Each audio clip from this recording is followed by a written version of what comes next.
ভারতের জনগণনার কাজে আমি দায়িত্ব পেয়েছি।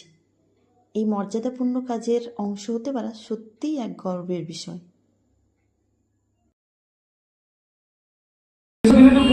সকলের কিন্তু হাউস নেই, সেই জন্য তাদেরকে একটা হাউসে দেওয়া হলো, বা টয়লেটে দেওয়া হলো। টয়লেটে দেওয়া হলো কারণ তখন আমরা সেন্সার দেখেছিলাম, সেন্সার যেটা আমাদের রিফ্লেক্ট করেছিল যে সকল মানুষের কিন্তু টয়লেটটা নেই, সেই জন্য টয়লেটের জন্য তখন সেরকম প্রোগ্রাম নেওয়া হয়েছিল। এবার এই সেন্সাস যেটা থেকে গভর্নমেন্ট আবার অ্যানালিসিস করবে, করে দেখবে যে কোনটা কোথায় পিছিয়ে আছে।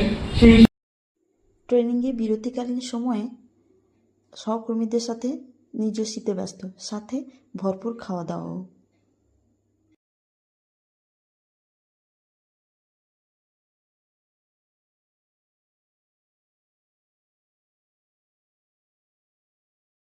সেইগুলোটা দেখছি তাহলে, এবং কেউ নেই সেখানটা, তাহলে আমি এটাকে ভ্যাকেন্ট হিসেবে শো করব। ওকে, এবং এখানে একটাই নাম্বার দেবো,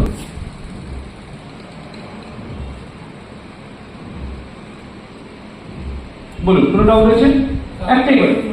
হ্যাঁ হ্যাঁ, আমি একটা মাল্টি স্টোর বিল্ডিং এর ফ্ল্যাটে গেছি, সেখানে গিয়ে দেখলাম একটা ফ্লোর অনেকে একসাথে প্রোডাক্ট কিনে নেয়, একজন ইউজ করছে।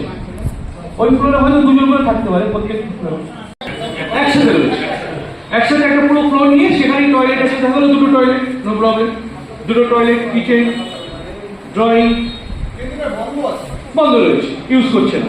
তখন আমি ওটাকে ভ্যাকেন্ট হিসেবে শো করবো এবং একটা সেন্সাস হাউস নাম্বার দেবো। যদি এটা সেপারেট রুম থাকে, ইউজ করছে মানে তাহলে কি দুটো নাম্বার হবে?